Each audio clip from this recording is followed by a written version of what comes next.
পথে চোখ মেলে তাকালেই দেখা যায় সবুজ আর সবুজ, ছাতি, মেহগুনি, আকাশমণি কিংবা কড়ই, পাশাপাশি সোনালু, কৃষ্ণচূড়া, জারুল। বড় বড় বৃক্ষে আচ্ছাদিত শহরের অনেকখানেই ডানা ছড়িয়ে আগলে যাচ্ছে অগ্নিবর্ষণ। পথে প্রান্তরে তারই ছায়াতলে ক্লান্ত শরীর জুড়িয়ে নেয় প্রাণ। দিনের পর রাত এলেও এখানেই ঠাঁই নিতে হইচই বাঁধে শত প্রাণের।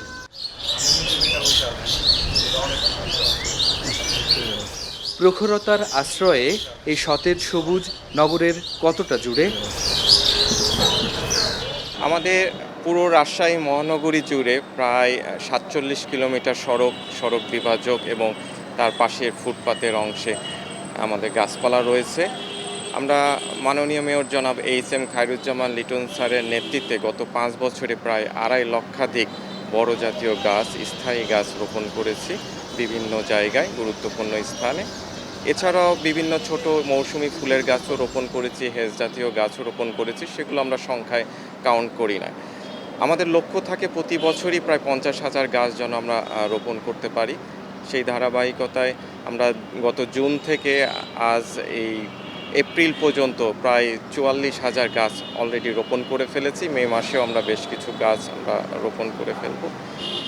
প্রতিনিয়ত এই কাজটি করা হয় রাজশাহী সিটি কর্পোরেশনে, এবং রাজশাহী সিটি কর্পোরেশনই একমাত্র সিটি কর্পোরেশন যেখানে পরিবেশ শাখা নামে একটি শাখা আছে, যে শাখার মাধ্যমে রাজশাহী মহানগরীর যত গাছপালা আছে সেগুলো রোপণ করা হয় এবং পরিচর্যা করা হয়। তবু মাথার উপর গনগনে সূর্যের বলয়রশ্মির তীব্রতায় নগর জুড়ে ওষ্ঠাগত প্রাণ, নাকাল শ্রমিক, দিনমজুর। পরিবেশবিদেরা বলছেন রেকর্ড তাপমাত্রার সাথে অনুভূত গরমের প্রভাব বেশি এই নগরে। তাতে গরম কমাতে খুব বেশি প্রভাব রাখে না ৯৬.৭২ বর্গ কিলোমিটারের এ নগরীর ৪৭.৩৯ কিলোমিটার রাস্তার পার্শ্ব পরিবেশ আর সড়ক দ্বীপে লাগানো গাছ। বছরে ৪০ থেকে ৫০,০০০ গাছ রোপণের পাশাপাশি এর পরিচর্যায় নগর কর্তৃপক্ষের ব্যয় হয় ১.৫ কোটি টাকা। বিগত ৬ বছরে ৯ কোটি টাকা পরিচর্যা ব্যয়ে নগরে ২,৪০,০০০ গাছ রোপণ করেও শান্ত হয়নি রাজশাহীর প্রতিবেশ। তবে একই প্রতিষ্ঠানের সাংঘর্ষিক কর্মসূচি এর কারণ বলছেন পরিবেশবিদরা। সবুজের কথা বলছি, সবুজ আসলে আমরা নষ্ট করে ফেলছি। আমাদের রাজশাহীতে বিশেষ করে যেভাবে নগরায়ন হচ্ছে, এটা কোনোভাবেই পরিকল্পিত নগরায়ন না, অপরিকল্পিত নগরায়ন। এবং এই অপরিকল্পিত নগরায়নের নামে আমরা গাছপালা কেটে পরিবেশকে ধ্বংস করছি। রাস্তা প্রশস্ত হচ্ছে, পাশাপাশি যে পরিমাণ গাছ আগে ছিল সেই গাছ এখন নাই। আমরা আগে গাছের নিচ দিয়ে রাজশাহীর অধিবাসীরা যাতায়াত করতাম, এখন লাইট পোস্টের নিচ দিয়ে যাতায়াত করতে হয়। যদি আমরা ডেটা দেখি, ২০১২ থেকে ১৫-র ভিতরে রাজশাহীতে প্রায় ২,০০০-এর মতো পুকুর ছিল বা জলাশয় ছিল। ২০২২-তে সেটা এসে ২০০-এর কাছাকাছি দাঁড়িয়েছে।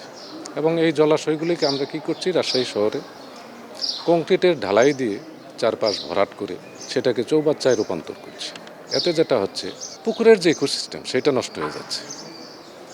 আর পুকুরের ইকোসিস্টেম নষ্ট হয়ে যাওয়ার মানে হলো যে টেম্পারেচার, সূর্যের আলো পড়বে, সেই আলোটা অ্যাবজর্ব করে নিচ্ছে এবং পানি উষ্ণ হচ্ছে। এই পরিবেশ বিশেষজ্ঞর মত, গরমের এই প্রভাব বৈশ্বিক। তবে পদ্মা নদীর শুষ্ক বালুচর, নগরের পুকুর জলাশয় ভরাট, অনিয়ন্ত্রিতভাবে ভূগর্ভের পানি উত্তোলন আর অপরিকল্পিত নগরায়নের কারণে দিন দিন এই অঞ্চলে স্থায়ী হচ্ছে তীব্র ও অতিতীব্র তাপদাহের সময়কাল, যার ধারাবাহিকতায় গেল ৩০ এপ্রিল ৫২ বছরের সর্বোচ্চ তাপমাত্রার রেকর্ড ভেঙে ৪৩ ডিগ্রিতে পৌঁছেছে রাজশাহীর তাপমাত্রা। ভৌগোলিক কারণে রাজশাহী বিভাগ এবং খুলনা বিভাগ বাংলাদেশের প্রেক্ষাপটে এই তাপমাত্রা বেশি হয়। এর মূল প্রভাব হচ্ছে দিল্লি, পার্শ্ববর্তী দেশ দিল্লিতে প্রতি বছরে গ্রীষ্মকালে বাংলাদেশের তুলনায় তাপমাত্রা সেখানে কয়েক ডিগ্রি বেশি থাকে, বাংলাদেশের তাপমাত্রা একটু কম থাকে। তো এই দিল্লির এই প্রভাবের এই তাপগুলো এই রাজশাহী, খুলনা, কুষ্টিয়া, যশোর, চুয়াডাঙ্গা, নাটোর, সিরাজগঞ্জ, পাবনা এগুলো বিভিন্ন জেলার উপর দিয়ে প্রবাহিত হওয়ার ফলে এই এলাকাগুলোর তাপমাত্রা গতানুগতিক দেশের অন্যান্য জেলার চেয়ে বেশি থাকে। কারণ উত্তরের সাইডে হিমালয় থাকার কারণে ওই দিককার তাপমাত্রাগুলো হিমেল বায়ুর কারণে রিমুভ হয়ে যায়। আর দক্ষিণে বঙ্গোপসাগরের জলীয় বাষ্পর কারণে সেই দিককার তাপমাত্রা মোটামুটি একটু কম থাকে। এই যে তাপপ্রবাহ, এটা মার্চ এপ্রিলে এই অঞ্চলে তাপপ্রবাহ হবেই, কিন্তু এখন যেটা হচ্ছে এটা অসহনীয়। এই অসহনীয় হওয়ার পেছনে আমরা মানুষ দায়ী। আমরা মানুষ পরিবেশকে যথাযথভাবে হ্যান্ডেল করছি না, পরিবেশকে আমরা ক্ষতিগ্রস্ত করছি। এবং শুধু এটা আমার দেশে না, পার্শ্ববর্তী পশ্চিমবঙ্গ, বিহার এবং উত্তরপ্রদেশের সীমানা পর্যন্ত ঠিক একই অবস্থা বিরাজমান। পদ্মায় পানি না থাকার কারণে এখন যেটা হচ্ছে, তাপ বিকিরণ হচ্ছে, পদ্মা শুকিয়ে গিয়েছে, চারপাশে ধুধু বালুচর, এবং এই বালুচর থেকে তাপ রিফ্লেকশন হচ্ছে, সেটা অ্যাটমসফিয়ারে যাচ্ছে, অ্যাটমসফিয়ার গরম হচ্ছে। তো পদ্মা নদীর পানি প্রবাহ সচল রাখাটা রাজশাহীর জন্য অত্যন্ত জরুরি। প্রয়োজনে ড্রেজিং করে একটা নির্দিষ্ট লেভেলে রেখে যদি রাখা যায় পদ্মার পানি, তাহলে অ্যাকুইফায়ার রিচার্জ হবে, আন্ডারগ্রাউন্ড ওয়াটারও নিচে নামবে না, সব কিছুই অনেকটা কন্ট্রোলে চলে আসবে। 2008 থেকে ভূমির ব্যবহার বৃদ্ধি পায় রাজশাহী নগরীতে। প্রশস্ত হয় সরু গলিপথ, অন্যান্য সড়ক হয়েছে 4 লেন, নগরে বাড়ছে বহুতল ভবনও। তাতে 2022 সালে Rajshahi city corporation, weekly south Asia, red cross ও রেড ক্রিসেন্টের যৌথ গবেষণায় নগরীর 19, 24, 25 ও 28 সহ 9টি ওয়ার্ডকে সবচেয়ে উষ্ণ দেখানো হয়। রাজশাহী প্রকৌশল ও প্রযুক্তি বিশ্ববিদ্যালয়ের নগর ও আঞ্চলিক পরিকল্পনা বিভাগের গবেষণা বলছে, গেল 2 দশকে রাজশাহীতে সবুজের আচ্ছাদন কমেছে 24%, আর 11% জলাশয় কমে নেমেছে 4%। এছাড়া 16% নগর বৃদ্ধি পেয়ে হয়েছে 35%। এতে নগরের ভূত্বকের তাপমাত্রার গড় বেড়েছে 9.83%। ফলে বাড়ছে গরমের অনুভূতি।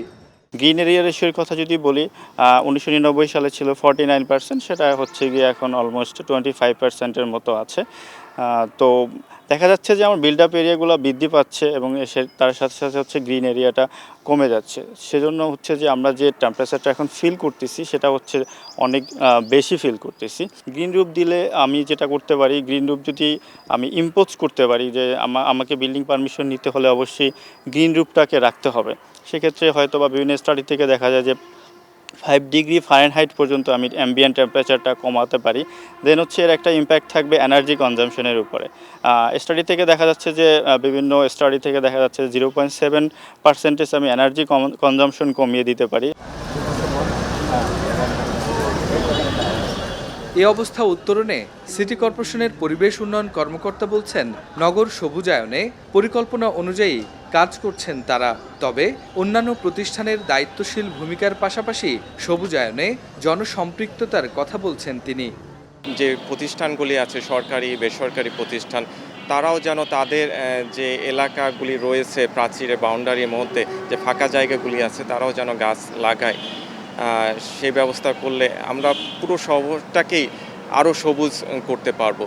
আমরা গত 2 বছর আগেই বিভিন্ন প্রতিষ্ঠানে মাননীয় মেয়র স্যারের চিঠি নিয়ে গিয়ে বিভিন্ন প্রতিষ্ঠানে গিয়ে কিছু গাছ রোপণ করেছি।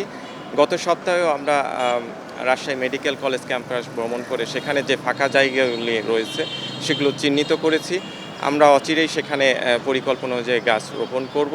আমার মনে হয় যে রোডস অ্যান্ড হাইওয়ে, আরডিএ, সামাজিক বন বিভাগ, তাদেরও একটি ভূমিকা রয়েছে। তারাও যদি এগিয়ে আসে, শহরের বিভিন্ন জায়গায় পরিকল্পিতভাবে যদি বৃক্ষরোপণ করে, তাহলে শহরটা আরও সুন্দর, সবুজ, নির্মল বাতাসের শহর হিসাবে প্রতিষ্ঠা পাবে বলে আমি মনে করি।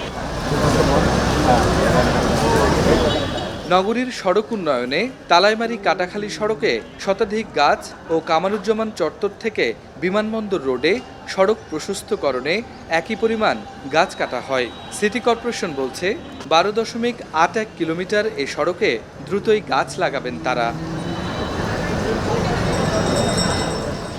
পরিবেশবিদরা বলছেন একটি গাছ কাটলে লাগাতে হবে আরও 3টি গাছ। গেল 2 দশকে সেখানে রাজশাহী সিটি কর্পোরেশনে বেড়েছে 19% নগরায়ন।